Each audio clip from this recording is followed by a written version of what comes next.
Hey neighbors, Kevin here with eTrailer, and today we're going to be taking a look at and showing you how to install the eTrailer Class 3 trailer hitch receiver here on our 2015 Dodge Durango. If you're wanting to haul a small trailer, or maybe just throw a bike rack on the back of your Durango, or even just a cargo carrier so you can haul more around when you're going from point A to point B, then having a trailer hitch receiver like our eTrailer hitch is going to be an essential component. Along with that, you might also want to look into some wiring, especially if you're going to be towing a trailer, because you are going to need to transfer over your traffic signals from your vehicle over to the trailer.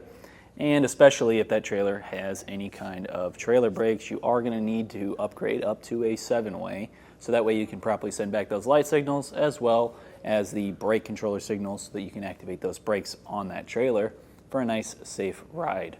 If we take a closer look at our trailer hitch, we're going to see it has a 2-inch by 2-inch receiver tube opening, which is going to be the best option because most accessories are going to come with that 2-inch by 2-inch shank.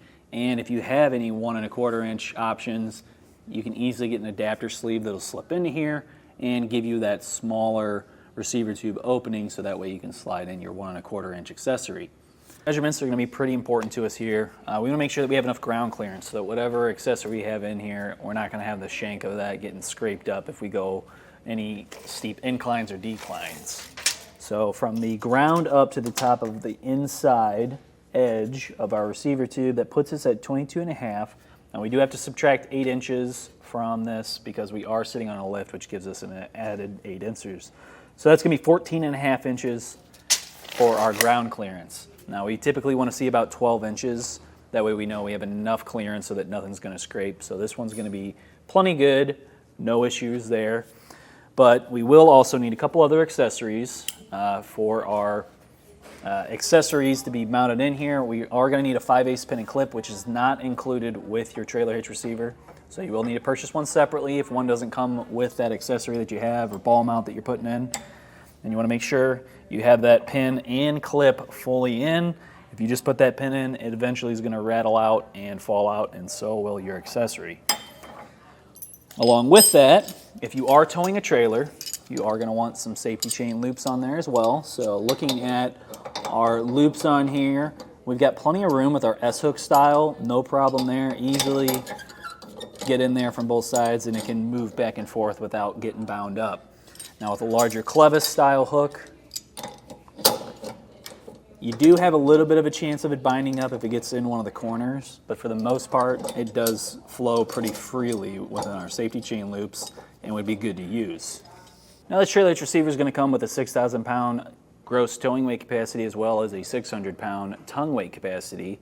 Now that tongue weight capacity is that downward force, so it can handle up to 600 pounds, so that's going to be your cargo carriers and your bike racks. Now if you're towing a trailer, while this is rated for 6,000 pounds, that doesn't always mean your vehicle can handle that much weight. So you definitely want to make sure that you go and check your owner's manual and figure out what the capacity of the vehicle is so that you don't accidentally overload anything.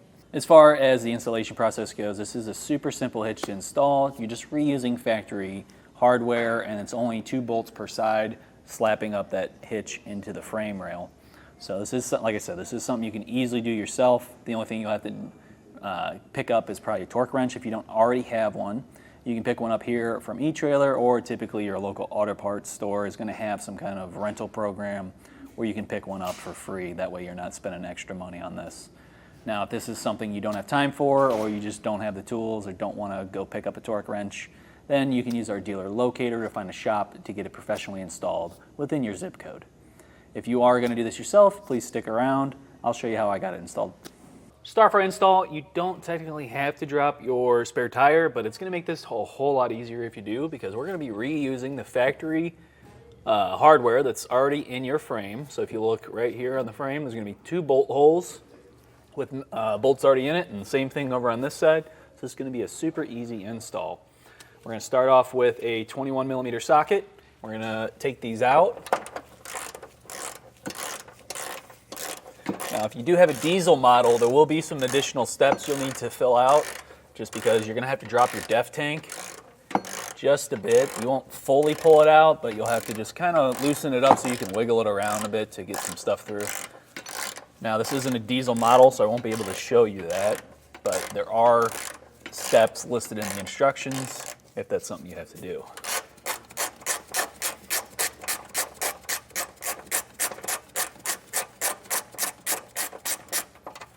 All right, almost got this one out. And once you get these out, you can kind of see they're pretty dirty. So I'm gonna take a wire brush and just clean out our weld nut in there a bit, but we'll take all 4 of these bolts out and clean them. Here's a real gummed up or rusty. You can also shoot a little bit of penetrating oil in there first, and then run through with your brush, just clean up those threads.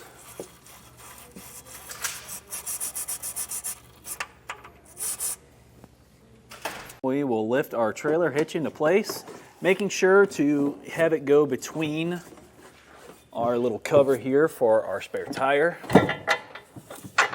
We'll just put it straight up, and once we get one of our bolts in, that'll help hold it in place while we get the other.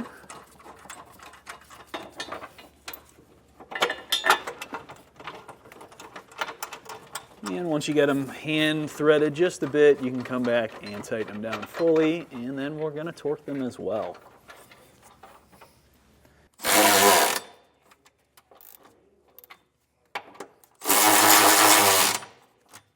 And now we'll just torque to the specifications listed in the instructions.